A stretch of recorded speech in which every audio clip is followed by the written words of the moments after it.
Hello again, everybody, and welcome to Two Man Game here on Claibs Online. I'm Bob Ramsey. That is Matt Rocchio.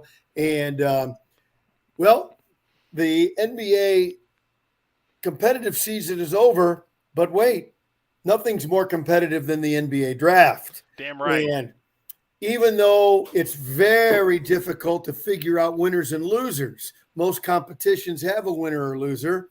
Oh, and we'll declare them afterwards, but sometimes the obvious W and L takes some time to figure out. Oh yeah, that's the best part about the draft, especially the NBA draft. You know, everyone's so sure. You know, these first 5, 6, 7 picks most years, that these guys are going to be stars. Inevitably, some franchise is going to get everything upended because somebody's going to be a bust, and most likely there's going to be someone probably in the mid to late lottery that you've barely heard of who's going to end up being a borderline Hall of Famer. That's just kind of how it's been. You know, you got your Stephen Currys, your Giannis's, you got your Darko Milicic's and Marvin Bagley's. It's just it completely changes every time. Yeah, that one was bad. That's a nice reference. Thank you. So whenever talking NBA draft, quick anecdote as a disclaimer that I'm the worst basketball scout in the history of scouting. Those who don't know, I got to broadcast Karl Malone's games in college. I thought he was going to be a real nice NBA player. I thought maybe for old guys like me, maybe a Paul Silas type, probably start, maybe be a six-man, be a good rebounder, a dozen points a game, be one of those guys. And I got to see him play every day. So there's my disclaimer. Or Sergeant Schultz once said, I know nothing. Man, John Stockton and Jerry Sloan really screwed you, didn't they? They really did. They really did. So, but what it really tells you seriously is that it's almost impossible to measure heart and work ethic. Yeah. And how that translates into performance. Some guys can work their tails off, but they don't have enough talent to make it work. Some guys have all the talent in the world, and they sit on that talent. They don't work to improve it, and they are what they are. It's the guys that can do them both, like Karl Malone, that made themselves into a Hall of Famer. Okay, there's my disclaimer. You're the expert here, and it appears now that everybody in the world feels like they're experts on the first 3 picks and know who they're going to be. Well, yeah, I mean, listen, you sometimes you have to move away from the video and stat experts and look at the number experts, the real number experts, and that's Vegas, baby. And there was a big shift overnight where all of a sudden Banchero was the favorite and Jabari Smith had moved to plus 155. And then that happened about 2 a.m. Then by about 7 a.m., 8 a.m. Central, the bets were off the board because that reporting had kind of gotten some heft behind it. And then all of a sudden, they put the bets back on the board. But when they put the bets back on the board, Jabari Smith went from being plus 155 to minus 10,000. Which means somebody with the Magic or somebody who knows something from the Magic, told somebody in Vegas, and they got their phone connection rolling, and they figured out that Jabari Smith, by hook or by crook, by a trade or what have you, is going to be the number 1 overall pick because Vegas doesn't give minus 10,000 for anything other than pretty much a guarantee. So that was kind of some weird chicanery that was going on in the background with the betting odds that kind of spoke to what might happen. And it's kind of crazy that now with the way that gambling's taken over and the consistency of Vegas, you just got to have to throw away the scouting reports for a minute. You just got to kind of roll with those numbers being shifted. Again, I'm not sure if this means that Orlando has finagled a trade that's been in the running, that's been in the conversation all lead up to this draft because of the kind of malleable nature of those top 3, and it was going to be kind of a preference factor for those top 3 teams. So if Oklahoma City's in love with Banchero or in love with Jabari Smith, well, now Orlando has some leverage to get something out of them. So is that the case? We're not sure yet, but it's very clear that no matter who's taking him and no matter what pick is in the background or not, Jabari Smith Jr. looks like he's going to be the number 1 overall pick in the 2022 NBA draft. So tell me about him as number 1. What do you like about it? And if there are any cracks in that, what are those? I think I'll start with the bad first. I think the cracks are, and we obviously have a lot of SLU fans listening to this podcast, and the fact of the matter is, much like he did against SLU, there can be games where he disappeared for big chunks. And TJ Hargrove beat him. And I love T.J. Hargrove, but I don't think T.J. Yeah. Hargrove is expecting to play in the NBA right now. And so the fact that he can get bottled up by guys who aren't going to be on the NBA radar necessarily is a little worrisome when you talk about being the number one overall pick in the Yeah. draft. But at the same time, you can find bad tape in that kind of way for Banchero and for Chet Holmgren. In fact, we're going to talk about a guy from Santa Clara later who had some really funny, really positive tape against Chet Holmgren. That doesn't mean Chet Holmgren shouldn't be in a top 3 conversation. But nonetheless, Jabari Smith could disappear at times. But when you look at his size, almost 6'11", when you look at his ability to be a spot-up shooter for over 40% from 3, a on-the-move shooter in the high 30s there, both from 3 and from the long 2, a little bit higher from the long 2. His passing and then his ability as a defender, you combine all that in, it's not hard to see why he's in that number 1 conversation, because with him too, little soft, he's going to be able to tighten up, maybe kind of not expand the athleticism, but take more advantage of that athleticism. You add that into the prospect as a defender and as a guy off the dribble, and you can see why teams kind of have an even loftier rating, why he is a number 1 overall pick. I think he actually, we just saw Jason Tatum in the size department. He's kind of similar to how Tatum looks now. Obviously, he's a lot bigger than when Tatum was coming out of Duke, but in the size department, in the really skills department, he looks a lot like a current NBA Jason Tatum, and both of them, the only real thing they don't have is that handle to be a consistent ball handler and distributor and number 1 in that factor of their game. Now, Jabari is 19, Jason's 24 when we're talking about it. Both those guys, if they add that, we're talking about a 5-tool player, however you want to describe it in basketball. So that's really the only thing missing from Jabari's game, a tighter handle and the ability to create offense consistently for himself. Beyond that, he's got everything else you want, and that's why he's going to be number 1. So with all the variables and trade possibilities, when it's all said and done, the draft is over, where do you think he'll play?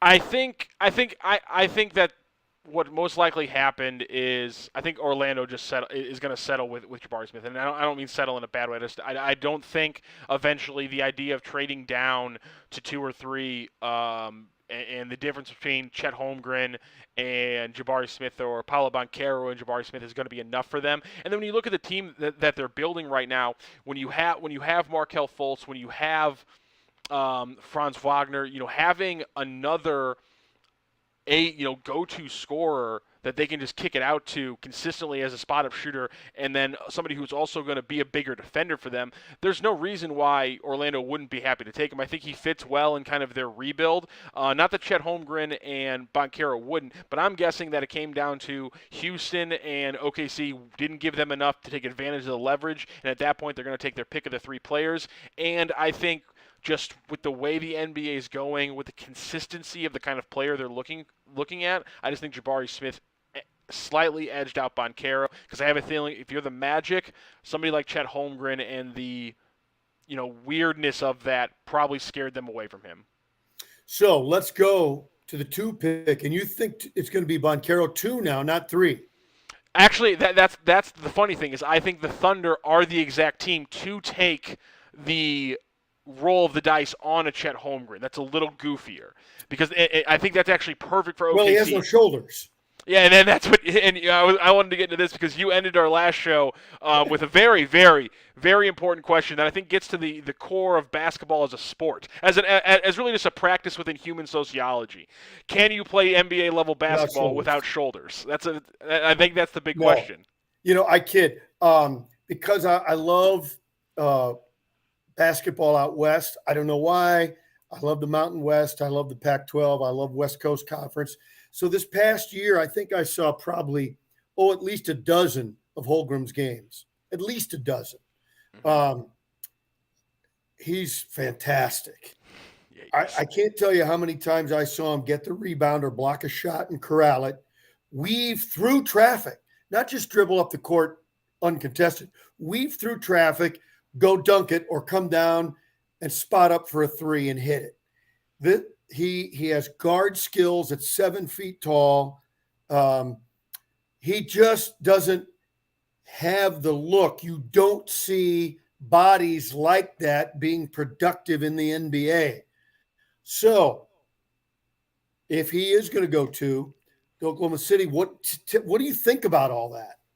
I mean, I actually love it for them. They have, I mean, it's a goofy team they're kind of building, and I say go with it. Josh Giddey was a threat to get a triple double every night. He doesn't really have a shot, but again, he's going to give you 12, 9, and 9 every game. And the distributor Shea Gilgeous-Alexander is one of the most impressive, under 23 scorers in the entire NBA. I think he was up 26 points per game this year, something around there. But he's not the defender that people expected him to be. And so you add in having that kind of backcourt, and Holmgren's kind of the perfect combination. And also, it's a goofy team. Alexei Pokusevski is like 7'2" and 190 pounds still. This is like his fourth year in the NBA. He's not putting on any weight. So I mean, it's already exactly embrace. Orlando's been drafting 6'10" guys with 7-foot wingspans as every chance they can get for the last 10 years. They keep rolling on with Jabari Smith. Might as well keep rolling on with OKC. Embrace the weirdness. Instead of keep Austin weird, go up 250 miles and keep Oklahoma City weird. And go with Chet Holmgren. That gives them the defensive backstop is the most important part. Giddey is not a super athlete, so he's never going to be able to be a stopper, and you're always going to need somebody behind him to make sure he's not getting just beaten off the dribble every time. And again, Gilgeous-Alexander has the athleticism, but isn't the defender that OKC expects him to be, or really that people think he is. He's just not a good defender right now.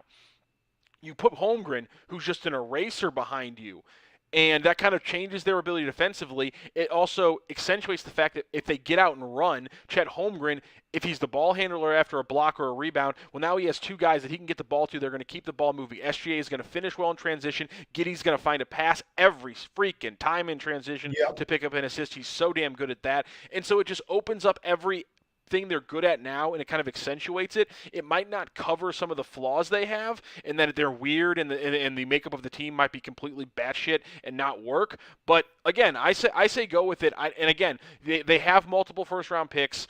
They have multiple first-round picks, I think, in every draft for the next 4 drafts, and I think that includes a year with 3 first-round picks, and they have 30 second-round picks. So just keep throwing stuff at the wall and trying weird stuff. I'm completely for it, and that's why I think Chet Holmgren might slide in right there at 2 for the Thunder.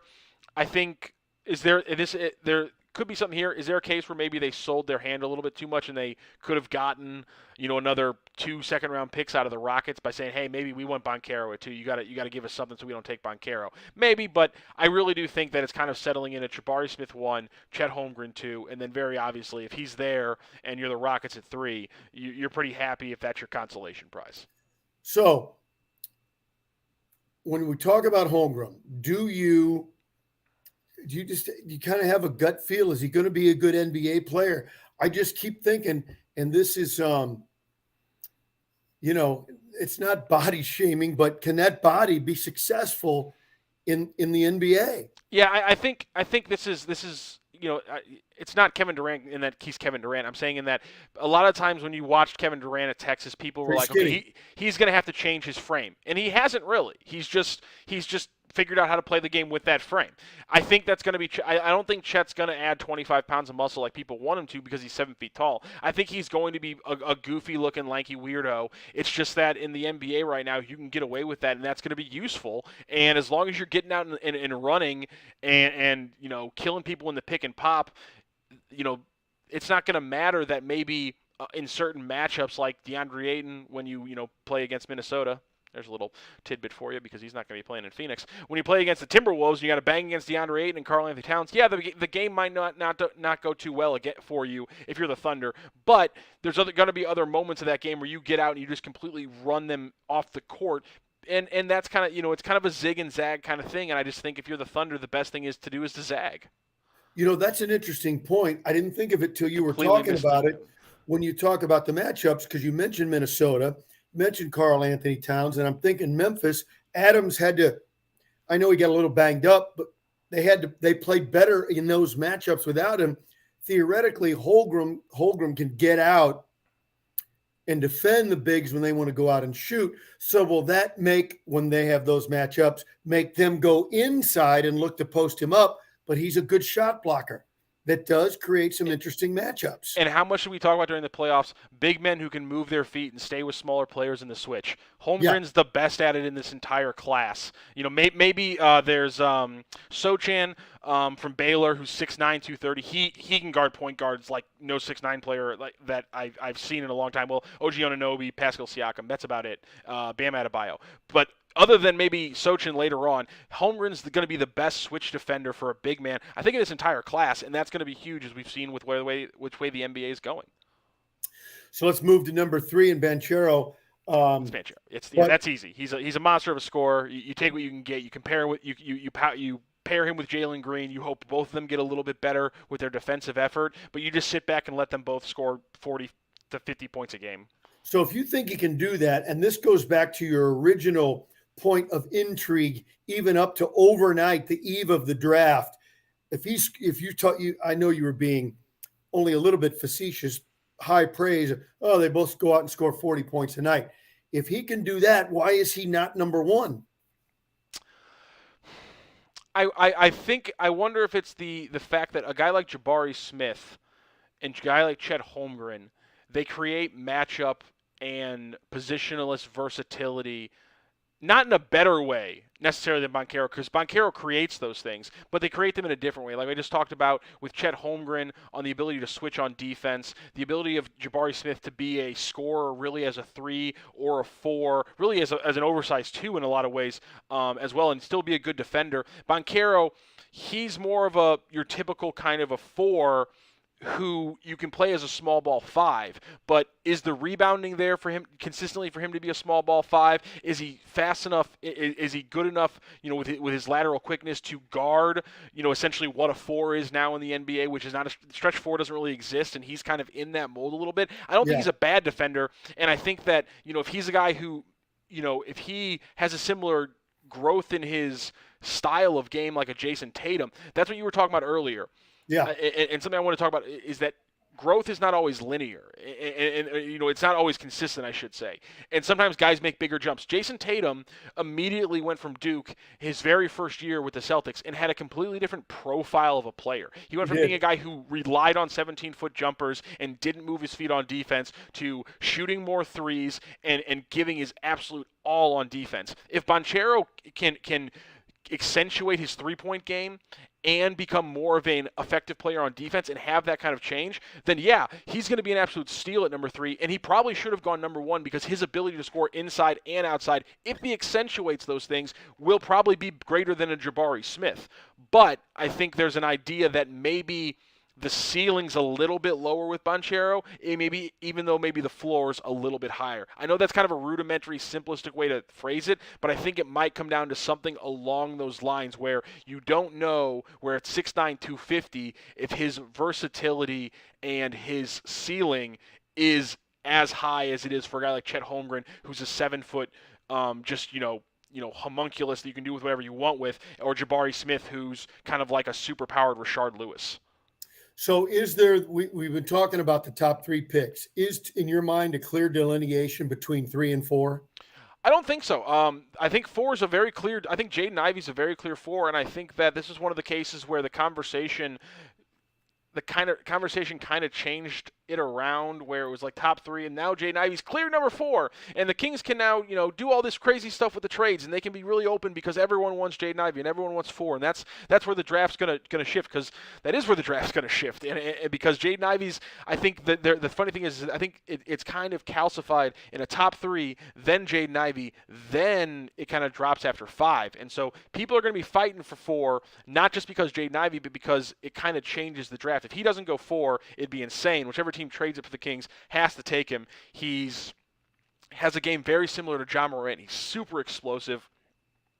If he can add more three-point shooting to his game, just like Morant did when he came from Murray State to the NBA, then he's liable to make the jump and be an 18 to 20-point scorer right off the bat. And obviously, we're rooting for him because we're big fans of his mom, Lidell Ivy. Obviously, St. Louis native, now kick absolutely just killing it at Notre Dame with that program. So we're obviously big Jaden Ivey fans. And again, he has that explosive point guard effect to it, while also having the ability to be a good playmaker and also have more defensive effort than you would expect for a guy who has so much offensive game to him. But at Purdue, they don't BS. Usually you get guys out there who are playing a little bit good defense. So I kind of compare him again to a John Morant offensively, but I think right now his defensive game is a little bit further along than a Morant was, than even maybe a Russell Westbrook. But God, point guards like him who can at any moment just open up for a just side-splitting dunk in transition, they're never not fun to watch. Some team is going to trade up to 4. They will take Jaden Ivy, and it'll be fascinating. And heck, if the Kings want to sit there and take him, I think you could do a lot of fun things with De'Aaron Fox and Ivy both in the same backcourt.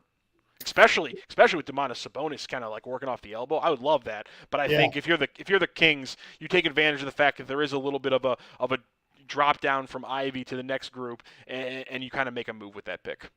So when we talk about the next group in the rest of the first round, the other local guy, EJ Lidell, and what do you think his pluses and minuses are? Everything I read from scouts is everybody loves him. Will he be able to shoot consistently at the NBA level? But everybody loves him.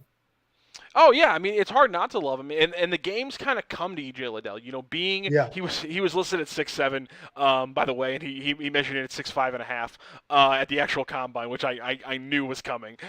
So to be a 6'5.5" center is insane, even in the context of how the game has changed over the last few years. So for him to be able to play that game, for him to have games where he shut down Kofi Cockburn, who was a 7-footer and had 40 pounds on him as well as the 7 inches, for him to have that game, it's really interesting, and he's just 10 years ago he's a second-round pick.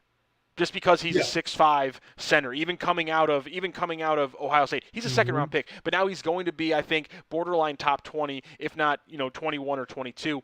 And when you look at his shooting, he was 37%, 37.5% off the catch and shoot, or total, almost 40% off catch and shoot. That means that in the pick and pop, as a solid screener, he can be a weapon there. He's a great rebounder for his size. When he gets the ball and rebounds, he's fantastic putting it on the floor, getting out in transition, making passes and moves in that game. I think if you're an NBA team in that spot, especially if you're a team that doesn't need a huge playmaker, that needs a glue guy, you're jumping on EJ Liddell. He's the kind of player that we were talking about with the Grizzlies or the Suns. He's the kind of 6th or 7th guy, or 9th or 10th guy total on the roster who just makes solid plays, hits threes here and there, makes the right pass, gets the good rebound, makes a smart defensive play. I love EJ Liddell, and the fact that you can now kind of throw teams that small ball look with a guy who's built to play it and is used to playing it and can do things both defensively and play the boards better than just grabbing a guy who's 6'7". And you say, okay, you're going to be our small ball 5, and kind of learn how to do that. He's ready. He knows what to do. I think Liddell's going to be an interesting pick, and I will look to see kind of like a team there in the 20s who doesn't have maybe the best backup 5 right now, and who are saying, listen, let's go get a second team guy to kind of run that small ball thing and change up and give a change of pace to our entire offense. And don't be surprised if EJ Liddell's on a team that's talking about playoffs next year. Yeah, the other thing that occurs to me when we typically talk about positionless basketball, we think of long, lean, 6'10s, moving out and shooting and being a guard. But positionless can also mean 6'5", big and strong, crazy athlete that can play against anybody in any situation. So it goes both ways. Yeah, and Liddell's, it's perfect for him. The game's kind of come to him in a lot of ways. And then there's another guy, we talked about it. You don't think about it because he's not a 7-footer, because this is his thing. But in the switch game, bam, he's 6'5". He can move his feet. He's not going to get blown by because he's low to the center of gravity. He does a great job of staying in front of his man. He's not going to get blown by guards either, so you can play the switch game with him in a strong way. There's someone, Walker Kessler, another Auburn guy, is going to get drafted right around the same level. He hasn't proven that he can step out and be a pick and pop guy as a 3-point shooter, and he's a drop guy. If you draft him, he's not going to step out onto 2s and 3s on switches and be able to run with them on the perimeter. He's got to play a hard drop, and we saw Steven Adams, DeAndre Ayton at times, pretty much everybody on the Mavericks. You got to play drop against these good teams, or heck, in the finals, what we saw the Celtics having to do, even with Robert Williams, if you play drop, you can get murdered by teams if they can game plan against it. So a guy like Walker Kessler not being able to play on the perimeter, but also and not being able to then play on the perimeter on offense. You compare that with a guy like Ischet Lidell. Sure, he's given up 7 inches, but we've seen what he's able to do down low, and we've seen what he's able to do perimeter as an offensive player as well. There's a lot of teams right now who want a Walker Kessler because they don't have that kind of rim protection, but there's a ton of teams who want something weird, a little different in a small ball 5 like Ischet Lidell. There's no doubt about it. Let's talk about some teams that have multiple picks, including several teams with 3 first-round picks and 4 overall in the first 2 rounds, and other teams maybe multiple second round. Is there enough talent to have 4 picks make a difference? Can an organization go in with a game plan? This guy's going to play. Our next guy is going to make the roster. Our next guy is going to be G League. I mean, how do you approach it when you have that many picks that early? I think this is an interesting draft to ask that question because I don't know how different a guy like Agbaji out of Kansas, who's going to get drafted around 13 or 14. I don't know how different he is than than jumping down to like 20, into the late 20s in. Let's see, like a Jalen Williams. I guess he's going to be more like mid-20s, but like Bryce McGowan or something like that.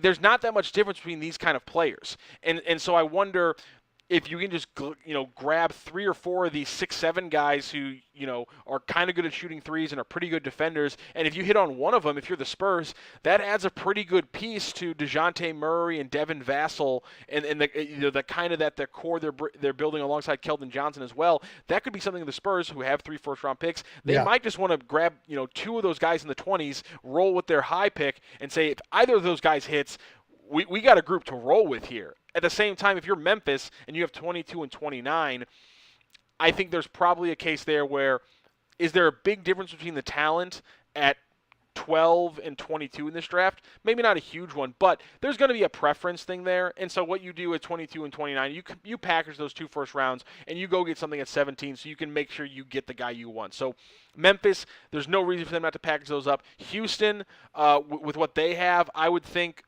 you have Jalen Green, but you just traded Christian Wood, so you don't have a lot here. I think it makes sense for them. You get Bonchero at 3, then maybe you package some of those 2 later first rounds, try to get into that 11 or 12 zone to maybe get that last grouping of guys like an A.J. Griffin or a Jalen Duran, a Johnny Davis out of Wisconsin before the talent maybe falls down a little bit more. I think that's probably a good move there. And then OKC, they just have so many damn picks in every freaking draft. They could do whatever, and I have no idea. They could literally offer a team like 20. Like they could be like, hey, we're gonna give you next year's first round draft pick, the first round draft pick 2 years from then, and then we're gonna spread out these like 7 second rounders across the next 10 drafts. And it wouldn't go into their draft capital at all. They have so many freaking picks that there's no telling what OKC can do. They are literally always a complete wild card. And so then having multiple picks isn't shocking. It also isn't going to change anything because they're just going to keep stockpiling picks. But Houston, Memphis, OKC, these are teams that could be actually kind of trying to weaponize the fact that they have multiple picks. And again, I would be shocked if the Kings actually pick at 4. And so that's another team that could have multiple first-round pick. That's another team that could have multiple first-round picks, and then they could maneuver to try to, have some machinations to try to get, 2 picks around 12 and 15 instead of being stuck with a pick at 7 and then 2 picks around like 20 and 25. And so, but again, there's a lot of weird things I think with value in this draft because I do think it does kind of fall off. And there's just a huge glut of these like 6'6" to 6'9" guys who offer some defensive versatility, who most of them have at least shown some kind of game from the three-point position. And every year, this is how the draft kind of plays out. And every year, 4 or 5 of those 12 guys kind of hit. So the question now is which one of those guys is it going to be that kind of hits for these later teams? Your Devin Vassell, who kind of hit with the Spurs a couple years ago. Your Keldon Johnson, who hit with the Spurs a couple years ago. I could literally just go through the Spurs roster and just pick mid-20s picks because that's what they do. Your Dylan Brooks, but those kind of guys, how are they going to hit and how is that going to change the playoffs in year 1 or 2? That's the thing about the NBA draft that I think we forget. There's going to be some crappy teams that are going to completely have their fortune shifted. But there are some playoff teams that are going to get a guy who comes in and is a solid 3-and-D player, who's a solid backup point guard. I'm looking at you, Phoenix. and is able to kind of shift how those playoff teams are able to play. It's able to cover up some of the little things that we talked about this year. Hell, if the Boston Celtics can somehow find a way to get into the late first round, they would. There's a couple just like prototypical point guards who would be great for them to get into their rotation to kind of fix some of their issues. So there's a lot of potential movement here, and that's without even talking about the player movement. There's a lot of players who could get moved. Malcolm Brogdon from the Pacers is one. Miles Turner from the Pacers is another one. DeAndre Ayton, I think, is the biggest thing. When Jeremy Grant got traded the other night, yesterday, I think it was, from the Detroit Pistons to the Portland Trail Blazers, that opened up a $40 million cap room for the Pistons. Everyone thinks they're going to attack DeAndre Ayton. I personally think they are very liable to suck up Gordon Hayward and 2 first-round picks from the Charlotte Hornets and just tank just complete tank job for 2 or 3 years, get Cade Cunningham 2 more top 5 picks, and then try to take a run there. So then DeAndre Ayton, now everyone's talking about, could the Timberwolves take a run at Ayton? Could the Jazz try to do a trade with Rudy Gobert to the Suns for DeAndre Ayton? And then there's another one, Rudy Gobert. Could he get traded from the Jazz? I think there's going to be a lot of movement, not just within the draft with picks like 4 for the Kings, but I think we're going to see 2 or 3 big-name starting players in the NBA get moved tonight as well in the draft. So you're going into this thinking, well, some of these guys aren't going to affect this, for 2 or 3 years. 2023 NBA is going to get shifted around tonight, and that's the real fun. Yeah, one more guy I want to talk about, Brown from Kansas, who that's a great we didn't mention him in our show kind of planning, so I hope I'm not throwing you a curve. No, I love that you mentioned him. He's a really interesting guy that scouts kind of like, that might not, as a casual observer of the NBA, well, who's this kid? The only reason I really care because I know his parents, but well, quick question: Does his dad ever get tired of him being called sneaky athletic? Because it shouldn't be. You shouldn't call him sneaky athletic. He's just flat out athletic. No, he's just flat out sneaky. But Brown is a guy that the scouts that I read really like, and I think what they like with him are some of the intangibles, the gym rat stuff. And when you watched him play in big games, he might not be putting up 30 points, but it seemed like he always performed at critical moments in the game. In fact, created tipping points for Kansas to win big games. I'll call it right now. Agbaji gets drafted 20 spots higher than Braun, 14 and 34. Okay. And there's no reason there should be that big of a gap between those 2 players. Okay. I'm not saying there shouldn't be a gap. I'm not saying Agbaji, obviously, with the scoring he showed this year and the defense he showed prior at Kansas, Agbaji should be a top 20 pick. But Braun should be a first-round pick. I mean, with his athleticism, with his shooting, and with his clear feel for the game. I mean, this is a guy who makes a lot of always making the smart pass. Always he tracks rebounds beautifully. Great defender for his size. There's no reason he should be getting talked about only as 33 or 34. Yeah. He should be in the late 20s. He should be getting 5 or 6 picks higher. Braun's a damn solid player, and you know how hard it is for me to say that. Right. Now, final thing tonight. Give me the team. If you were going to bet, and I know you don't bet, but if you were going to find a Vegas vet that you would say this is the team that best improves their roster tonight, who do you think it would be? I'm going to go with the San Antonio Spurs. Yeah. This isn't a team that has a lot of top 10 picks. But usually when they do get lottery picks, they get them right. Kawhi Leonard's a fantastic example of a guy who came out of San Diego State and was known for his defense. But they knew that if they could fix his shot, they could turn him into one hell of a player. And I don't think they ever expected him to get to the point where he was, an MVP caliber player. But nonetheless, this is a team that knows what to do when they get a top pick. Yeah. And so I think they'll hit. They're picking number 9, and they also have 2 more picks later. If they can add, again, getting guys like Keldon Johnson or a Devin Vassell later in the lottery or later in the first round overall shows that they have a formula for getting these kind of guys who can contribute both as offensive, defensive, kind of two-way players. And I think that this is a perfect draft to do that. They're going to be in perfect position to add at least one player, if not two, because I think they're not, much like the Grizzlies, they're liable to maybe package their first and attack somebody they really like.